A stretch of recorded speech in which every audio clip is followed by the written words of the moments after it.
The purpose of this video is to illustrate the transfer of test results from the USB port on the Real World Certifier to a USB port on your personal computer. The first step is to install a driver that is found on this software CD. Now some of you ask, gee, when I hook up a USB device it always grabs its own driver, and that's true, and this will too.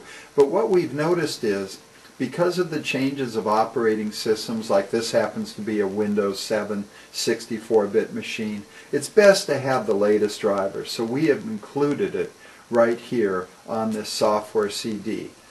Take a look at this CD also, because you'll also find a good README file that has some detailed facts about transferring tests from the Real World Certifier to your PC.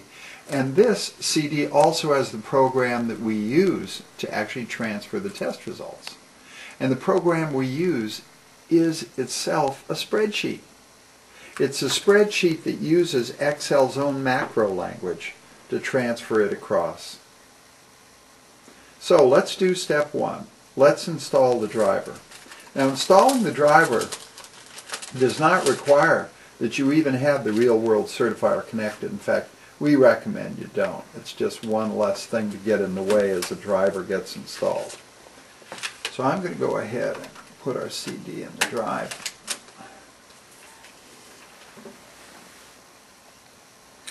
I hear it spinning up. While it's spinning up, we have preloaded this Real World Certifier with two test reports similar to this one. And those are the two reports that we're going to transfer across. There, it found the CD. Let's open the folder. There are the three programs that I talked about, or the three files. The first one's the install Real World Certifier driver, then the README file, and then the RWC1000 spreadsheet, the one that actually transfers the report across. So step one, install the RWC driver. I'll double click on that.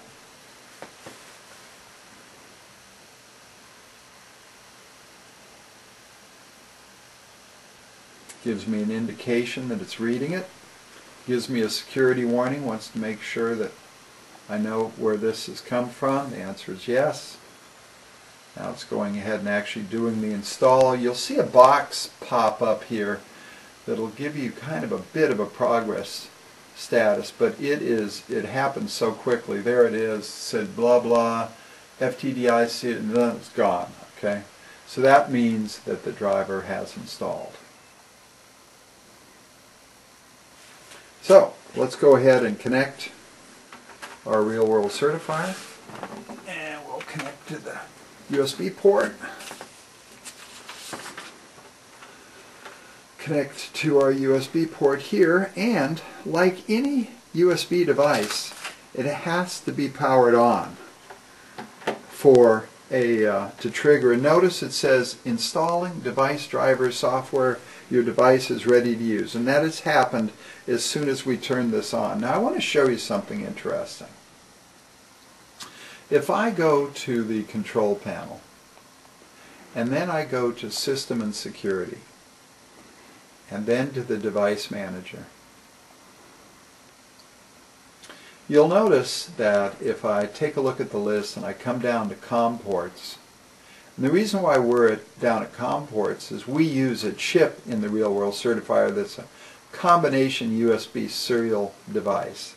And you'll see there is my USB serial port, that's what we're known as, and we're installed at COM3. Now watch this. If I'm unplug this or shut the power off the Real World Certifier, take a look at that. It disappears. That's pretty cool. That's the way USB devices work. Now I'll plug this back in. It'll see the device, and you'll see it reconfigures, finds it again. Let's go ahead and expand that, and it put it on COM3 again. Now we require that this be installed on COM port 1 through 9.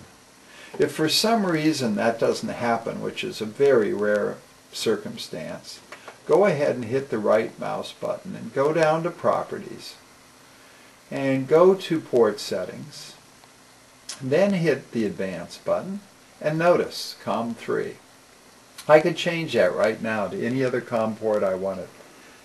We would like it to be at 1 through 9. Just remember that if you're troubleshooting or have any problems. But by and large, it's not something you're going to have to worry about. So let's get out of this. Now, what's the next step? Well, we're all connected.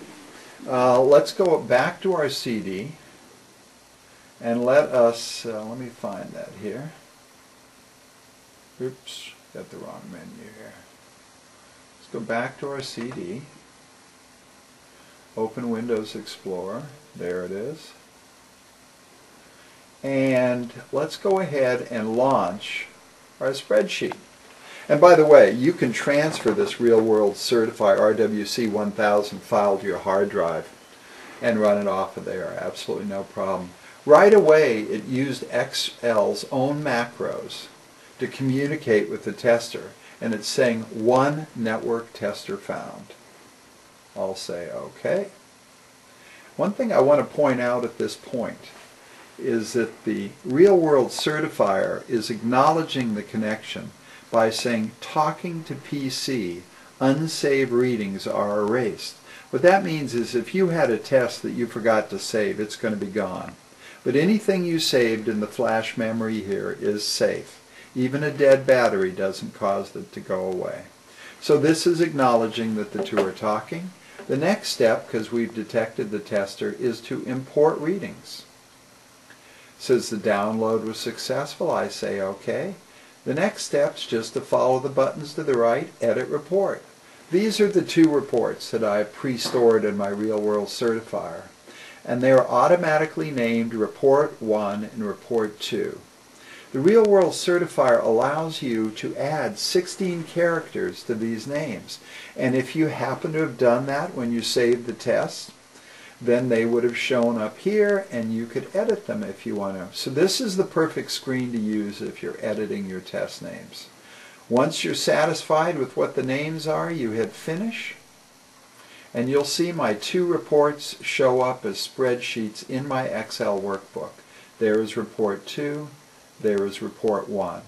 At this point, I could do a File, Save As, store this under some job name. It'll be a .xls file, which is the spreadsheet's standard extension. And you can either print this using Excel's print facility, or you can email the XLS file to your client. Either way, he's going to have these two reports. Now, a couple things I want to point out why we have this screen open. We require that the macro language be turned on, and sometimes the security on your computer will have automatically set the macro execution to either off or to high. You need to have the macros turned on, and if there is a security setting, have the security setting set to low. The other thing is, you might be asked, we were not, but you might be asked whether you want this file that you're going to be reading to be a read-only file when you open up the spreadsheet. And the answer to that is no. We're going to be writing test results from the real-world Certifier to the spreadsheet, so we definitely want to be able to write to the spreadsheet. Now, if I printed these reports, which I could, they would end up looking something like this.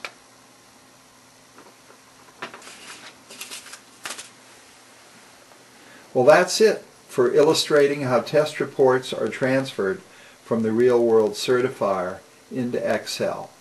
Thank you.